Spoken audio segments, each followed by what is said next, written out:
We continue.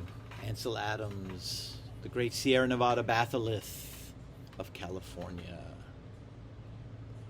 Here's a granite rock, which we looked at actually when we were studying minerals, and we looked at it because we wanted to be able to identify easily the different minerals in an igneous, in this case, intrusive rock. And what you learn is that it's not hard to figure out where you are looking at quartz or where you're looking at feldspar, which is the pinkish color, or where you're looking at hornblende, amphibole, or where you're looking at biotite or muscovite mica. So we can do that ourselves by looking at a particular rock. We can identify particular minerals, and in this particular rock we can see that anything that is glassy and kind of grayish is going to be quartz. Your whitish and slightly pinkish mineral is feldspar, and your dark bits, your pepper, is either biotite mica or amphibole. You have to check with, you can check with something that is harder than mica, and if it easily scratches the dark bit, then you're pretty sure you have mica, and if it doesn't, it's probably your hornblende or amphibole. This is a beautiful granite from Cornwall in the United Kingdom that's been polished so that you can see the feldspar crystals, the grayish quartz, and the darker black, which is again either amphibole or mica. And just a reminder, we looked at this when we were considering minerals, and we were looking at it with minerals because this shows us that as a melt of magma or lava cools from high temperature, there is a sequence, a specific sequence that follows in terms of what solidifies. The first mineral to solidify is olivine, then pyroxene, amphibole, biotite, potassium feldspar, muscovite mica, and quartz. And coming from another area of the melt, a unique mineral or element and mineral rich area of the melt, you can get feldspars coming out in this sequence, from calcium rich to sodium rich to potassium rich. And this again is known as the Bowens reaction series, and these words over here now come into play. Ultramafic rocks, very dark rocks. Not quite so dark, your gabbros and basalts. Intermediate in terms of color, and felsic, your light rocks. And the color, mafic to felsic, is dependent upon the elements in the melt. Slow cooling promotes large crystals. These rocks are considered to have a coarse grain size. Pegmatite, granite. This could be a granite pegmatite. Pegmatite, why do I just say that word as if you know what it is? You don't. Pegmatite refers to a rock that has individual minerals larger than 10 millimeters. Very coarse texture. That should say that here, it doesn't. Very coarse. Coarse, very coarse. This is likewise considered to be pegmatitic or very coarse to coarse. Your feldspar, your pink, is clearly large crystals here, but some of these others aren't as big. A gabbro, which is a mafic, dark-colored, intrusive, coarse-grained, igneous rock. I have a piece from the same region of the world. I was in this region, and I went to a beach and picked up some gabbro, just as the people at the museum in Cornwall did. Extrusive igneous rocks. Here you have on the right a vesicular igneous rock, an igneous rock that has little holes in it. Little holes where once there had been gas in a lava. The gas escaped as the lava cooled, leaving behind these amazingly beautiful vesicles. This then is extrusive because it formed on the outside or near the surface of the earth, and it's vesicular because of the vesicles. On the left, you have a felsic, fine-grained, light-colored igneous rock. Also one that formed near the surface of the earth with a unique set of chemical combinations that give it its lighter color. When rapid cooling occurs, we see, it says here, we cannot see with the naked eye the interlocking crystals. So when rapid cooling occurs, we don't see individual crystals. We don't see individual crystals. We don't see individual crystals. Those rocks I've just shown you, all examples of extrusive igneous rock. These types of rocks can cool instantly, such as a piece of obsidian with a glassy texture, or take somewhat longer time with a basalt. Depending on how long it takes, determines the texture of the rock. And again, the texture here glassy, the texture here fine, the texture here vesicular. Here would be a magma chamber near the surface of the earth, or near enough that the density of the magma being lower as it's hotter presses out, builds up pressure, and begins to melt through the existing rock.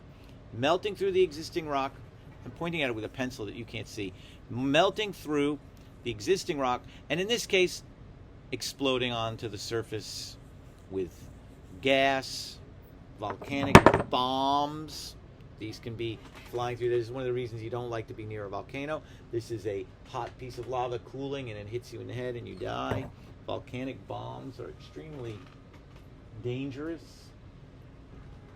Should have done my trick. This is a piece of vesicular volcanic rock, and you can see it's not heavy because it has so much airspace. It was a bomb that blew out of a volcano in Oregon. And here are some of those Northwest United States volcanic structures. The famous Mount St Helens with its top blown off. Mount Rainier, beautiful Mount Rainier seen near Seattle with its permanent glacial ice at the top. And Mount Adams in Washington State, eastern Washington, just north of the Oregon border. All of these active volcanoes, although they could be, they may well have been dormant for quite a while, not Mount St. Helens. The next one, Mount Hood here, blew up, I think it lasted about, maybe was it 5,000 years ago or 11,000, somewhere in there. And this is near Portland, Oregon, and you can see this is an area where there was a great release of energy in rock. You can also see oxidized bits of what must be hematite in what had been lava. And this particular summer, not a lot of permanent ice at the top of Mount Hood. Very rapid cooling on the left, a glassy textured, famous glassy textured rock, Obsidian. Very famous and important in many ancient cultures as a cutting tool. The edge of obsidian, if it's of the right type, is got a finer edge than even any of the best stainless steel scalpels. So you can make tremendously useful tools out of obsidian. And in Oregon, for instance, you can actually go to a small an area where there's just a mound, a gigantic mound of obsidian that came out of a volcanic structure and cooled so rapidly that it just turned into glass. Basalt underneath it, similar to this basalt, which was also found in Oregon. Dark, fine-grained texture, dark colored. And again, here are the, again, I keep saying and again. I probably said that way too much. You notice that. I'll try to stop. Here is a map that gives you a sense of how much volcanic activity there has been in the Pacific Northwest over the last hundreds of thousands of millions of years. And it's very easy for you to get an experience of volcanism by visiting that section of the world, both by visiting directly volcanic volcanoes, but you can also find the remnants of great floods of basalt that came out of the earth. And over here, of course, is the location of the Yellowstone National Park caldera, which is thought to be an area that will explode catastrophically at some point in the future. This is a very famous location on the earth for extrusive igneous rock formation. This would be Hawaii, and you see basalts forming. And here again would be the gas content of the liquid that is solidifying. So the three phases of matter all here in this picture. Magma that cools quickly can develop rocks in which we cannot see the individual minerals without a microscope. These rocks are considered finely grained, fine-grained.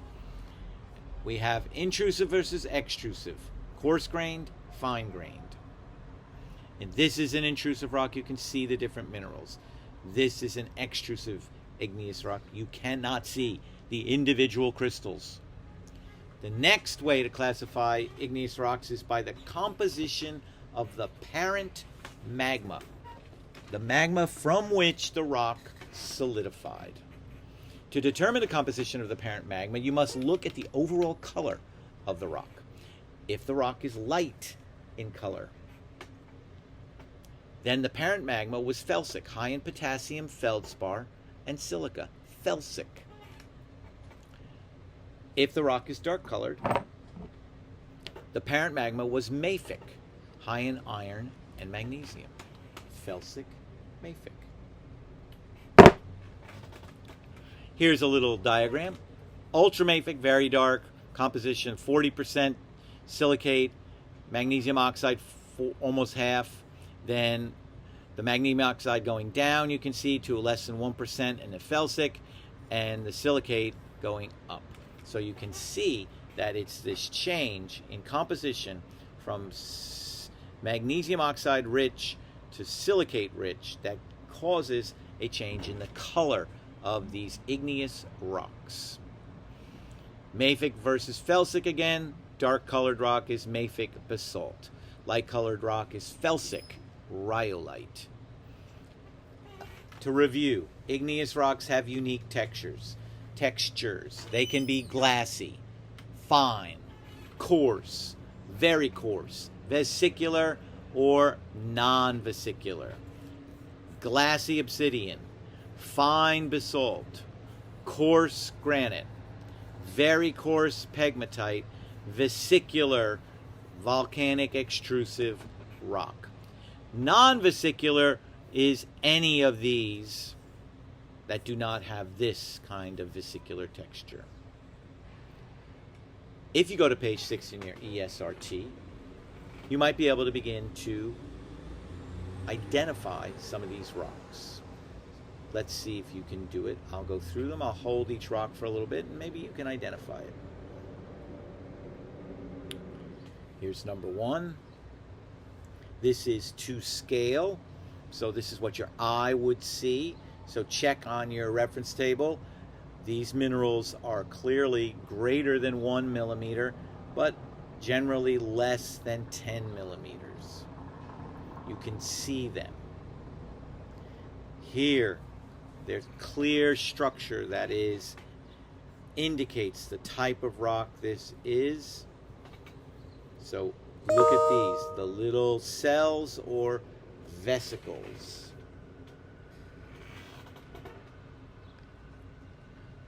Here, a rock that we should be able to see has individual minerals, quartz, feldspar, mica, or amphibole.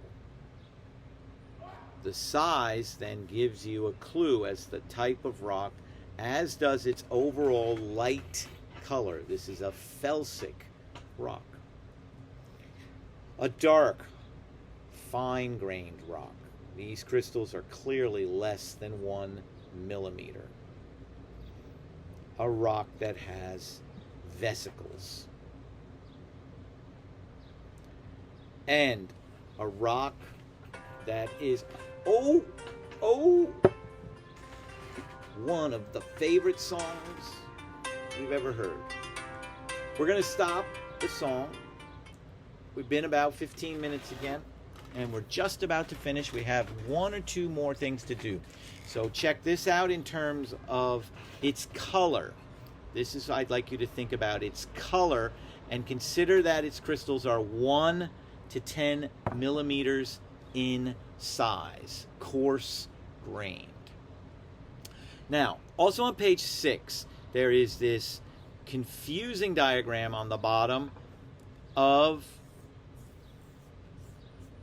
a table that gives the names of a bunch of different igneous rocks.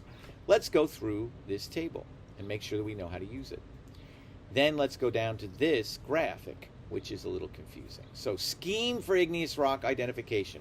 Begin on the left with igneous rock's environment of formation. The rock is either extrusive or intrusive, either volcanic or plutonic. Those are the words you need to recognize. Obsidian, pumice, right below it. Vesicular rhyolite, granite, pegmatite. If we go down, we can see that our 1, 2, 3, 4 first rocks are all extrusive volcanic rocks: obsidian, pumice, vesicular, rhyolite. And our bottom 2, intrusive plutonic rocks, granite and pegmatite. If we go further over, we see we have another new extrusive volcanic called vesicular andesite. We also have plain andesite. And then those are in the extrusive, and then finally diorite. Moving further to the right, we have basaltic glass. That's the texture, glass. Scoria, vesicular basalt that has little holes in it. Basalt that doesn't have holes in it and isn't glass. Pardon me. Diabase and gabbro. Diabase can be either intrusive or extrusive. Gabbro is only intrusive, and the top are all extrusive. Finally, our last rocks are intrusive, peridotite, and dunite. Now, on the far right, we can see how we can categorize all of these rocks I've just named, either by their crystal size, non-crystalline, glass, obsidian glassy, scoria, pumice, all glassy, non-crystalline. They can be this group, either vesicular or non-vesicular. Then we move into the vesicular rhyolite, vesicular andesite, vesicular basalt, andesite, and rhyolite. They are fine-grained. They are crystalline, but they're fine-grained, less than a millimeter. Then finally, our extrusive rocks, almost exclusively in the coarse range, non-vesicular, 1 millimeter to 10 millimeter, your gabbro, your diorite, your granite, or your non-vesicular, very coarse, 10 millimeters or larger, your pegmatite. That's the top. Then, in the middle, color, either lighter colored, a granite, versus a darker color, a gabbro.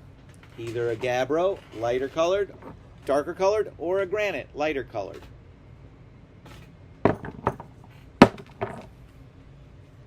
Then we have density. The darker, the denser. The darker, the denser. The darker, the denser. It's simple. The darker, the denser. Why is it darker? It's rich in iron and magnesium, or it's lighter and it's rich in silicon and aluminum, as we just looked on that diagram.